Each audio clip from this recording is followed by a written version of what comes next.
बिस्मिल्लाहिर्रहमानिर्रहीम। अस्सलाम वालेकुम। लेट्स टू नेचर आपसे मुखातिब है और आज 21 मार्च सन 2023 है। रमज़ान की आमद है। उम्मीद है कि परसों पहला रोज़ा हो जाएगा। अल्लाह ताला हम सब को अच्छे अंदाज से रोज़े रखने की तौफीक अता फरमाए। तो आज जब मैं छत पे आई हूँ तो अपने सारे प्लांट्स का जायज़ा लेते हुए मेरी नज़र अपने एक ऐसे प्लांट पर पड़ी है जो बहुत ही प्यारा लगता है। तो मेरा दिल चाहा कि मैं आज इसके बारे में आपसे बात करूं। ये देखिए, ये छोटी छोटी पुदीने की मानिंद पत्तियों वाला प्लांट है और इसका नाम है नेंथरा। ऑल्टर नेंथरा भी कहते हैं इसे। ये बिल्कुल लो मेंटेनेंस प्लांट है। इसकी छोटी छोटी पत्तियां दूरों नज़दीक से बिल्कुल देसी मिंट की तरह दिखाई देती हैं। इसकी पत्तियों का कलर बहुत ही प्यारा लगता है, कहीं से ग्रीन और कहीं से पर्पल मैरूनिश दिखाई देता है। अगर आप इसको धूप में रखते हैं तो इसकी पत्तियां जो हैं वो डबल शेड में दिखाई देने लगती हैं, कहीं से गहरी ग्रीन ग्रीन सी और मैरून मैरून सी, ब्राउन ब्राउन सी, पर्पल पर्पल सी, इस तरह के शेड अंदर से निकलते हुए महसूस होते हैं। तो अगर शेड में रखें तो ये पत्तियां ग्रीन दिखाई देने लगती हैं। वैसे ही इसमें और कलर भी आते हैं, लाइट ग्रीन कलर भी है। मेरा तो ये कलर जो है थोड़ा डार्क ग्रीन है ना, तो इसमें लाइट ग्रीन कलर भी आता है, पिंक कलर भी है, मैरून सा भी है और ऑरेंज टाइप भी है। तो ये बड़े प्यारे प्यारे इसमें कलर्स आते हैं। ये एक हेज प्लांट है। इसे आम तौर पे बेड के तौर पे लगाया जाता है। अगर आपको किसी पार्क या गार्डन में जाने का इत्तेफाक हो तो ये आपको हेज के तौर पे जगह जगह पे लगा हुआ नज़र आएगा। बेड के तौर पे भी लगा हुआ दिखाई देगा। अक्सर लोगों ने अपने घरों के अंदर लॉन में और घरों के बाहर भी इसे हेज के तौर पर लगाया हुआ होता है। और अक्सर बड़े बड़े प्लांट जो होते हैं, ट्री नुमा प्लांट्स के गिर्द इसकी बाउंड्री बनाई जाती है, तो बहुत खूबसूरत लगती है। इसकी लेंथ जो है ये ज़्यादा लंबी तो नहीं होती है, लेकिन फिर भी 1 फीट तक लंबी चली जाती है। आप इससे जितनी भी लेंथ रखनी चाहें आप उसको रख सकते हैं। कटिंग के ज़रिए से आप छोटी लेंथ रखनी चाहें छोटी रख लें और लंबी लेंथ रखनी चाहें तो लंबी रख लें। और इसे आप छोटे से छोटे पॉट में भी लगा सकते हैं और बड़े पॉट में भी लगा सकते हैं।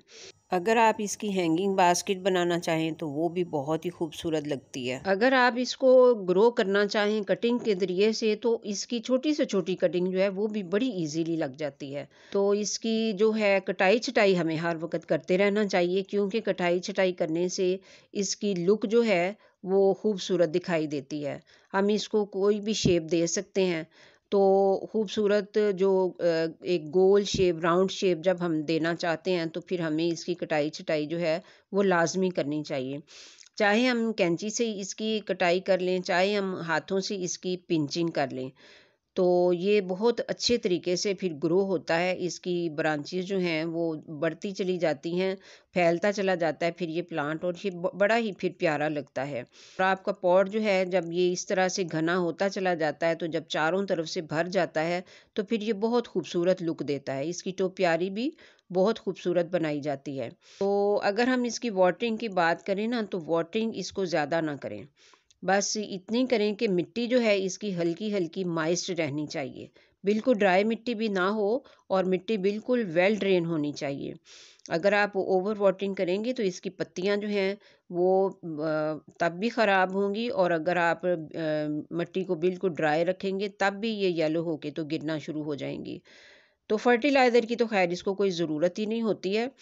तो मैंने तो इसको अभी तक कभी कोई फर्टिलाइज़र नहीं दिया है। ये खुद ही बहुत अच्छे से ग्रो होता रहता है। और अगर आप ये मुनासिब समझें कि देना ही चाहते हैं तो फिर आप कोई सा भी लिक्विड फर्टिलाइज़र 3-4 महीनों में एक बार थोड़ा सा दे दिया करें, क्योंकि बाद लोगों की तसल्ली नहीं होती है फर्टिलाइज़र के बगैर। मैं तो ज़्यादातर अपने प्लांट्स को फर्टिलाइज़र बहुत ही कम देती हूँ। तो जब आप इसकी कोई कटिंग लगाना चाहें तो आप इसको बस आम गार्डन सॉइल में ही लगा दें और वो उसमें ही बहुत अच्छे से चल जाएगा। बहुत अच्छी ग्रोथ करता रहता है फिर ये आम गार्डन सॉइल में। बस वेल ड्रेन ज़रूर होनी चाहिए, उसमें पानी जो है वो जमा नहीं रहना चाहिए। अगर हम इसकी सनलाइट की बात करें तो सनलाइट इसको बहुत पसंद है।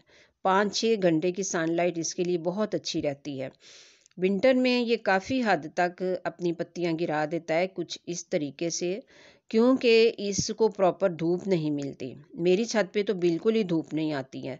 तो वो प्लांट्स जिनको कि धूप की ज़रूरत होती है, तो विंटर में मेरे वो सारे प्लांट जो हैं वो गंजे-मंजे हो जाते हैं बिल्कुल ही। वो द 2 महीने तक तो बिल्कुल बादल ही छाए रहते हैं, तो इस वजह से फिर धूप बिल्कुल ही नहीं मिलती है। तो काफ़ी मेरे प्लांट जो हैं उनके ऊपर बहुत असर पड़ता है। तो वैसे इसके जो ब्रांचेज़ हैं, विंटर में इसकी ब्रांचेज़ के ऊपर वाइट कलर के फ्लावर्स आते हैं जो बिल्कुल छोटे-छोटे से होते हैं और बड़े खूबसूरत दिखाई देते हैं।